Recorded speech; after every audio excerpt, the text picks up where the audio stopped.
Hello everyone, welcome back to the Working Class Revolt.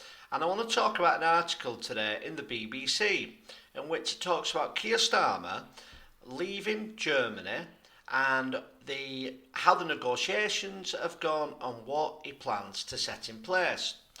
So first of all, it says Prime Minister Keir Starmer has wrapped up his visit to Germany and is now heading to Paris where he'll meet France's Emmanuel Macron on Thursday. We'll shortly be closing our live coverage, but for now, here are the key moments from the PM's meeting with the Chancellor. The UK and Germany, number one this, hope to sign a new treaty by early next year, according to a joint declaration released after the meeting on deepening and enhancing relationships.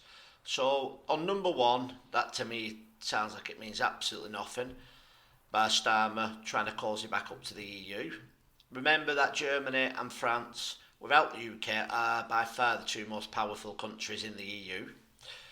Number two, Starmer said the plans of a wider reset of relationships with the European Union.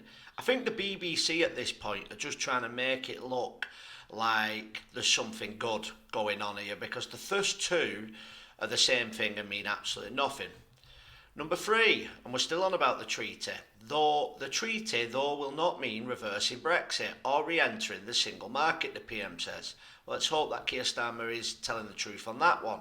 He argued that it will deliver for working people, have a flow-on effects and areas including trade, business and technology.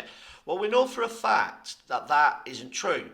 You can't do a trade deal with an individual country in the EU.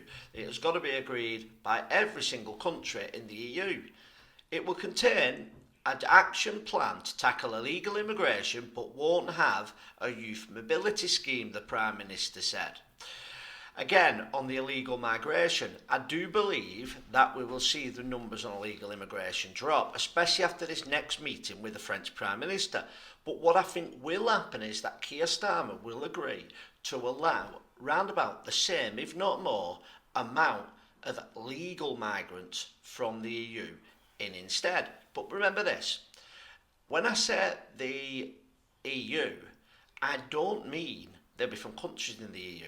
They will come from areas, into the EU. They will be processed there and then allowed in. It won't be legal immigration of the people that the UK would have on a points-based system. Otherwise, these people would not be fleeing, whatever the reason being, and being inside the EU.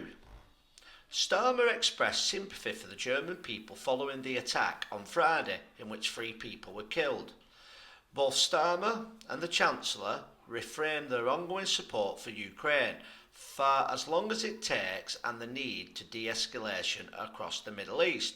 So it seems to me, by the illegal immigration, that nothing has been agreed. Because like I said, you cannot agree with the EU without agreeing something with all countries.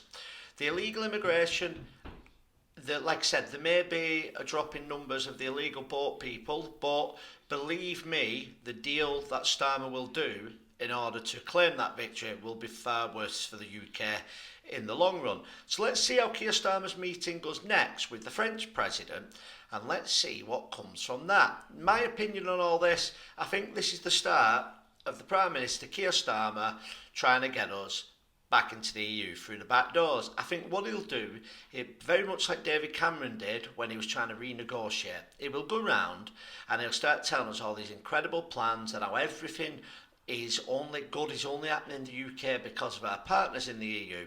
And what he was trying to do over the next 5 years is brainwash the UK public into seeing the EU in a very different light than what we saw when it was in the EU. At that point, Keir Starmer, I think, will call a referendum with a majority being for rejoining. And their argument will be, look how bad it was when we left the EU. And the problem is, because the Conservatives made such a mess, or did they make a mess, or was all this planned, that people will never have seen the true benefit of leaving the EU. Now, for me, it doesn't matter whether it's better or worse. I want to change our government in this country. I want to go back to smaller councils, the old urban district councils making local decisions for local people. it is impossible to even look at changing stuff in our own country if over our own government we've got the EU government that we have no say in. So for me, your country should always govern itself. It's ridiculous to think anything else. But please let me know what you think. What do you think Keir Starmer's intentions are? And another point, do you think that Keir Starmer should be spending all this time travelling around Europe with everything that's going on in this country? Thank you all very much for watching. Please like, share and subscribe, and I'll see you next time.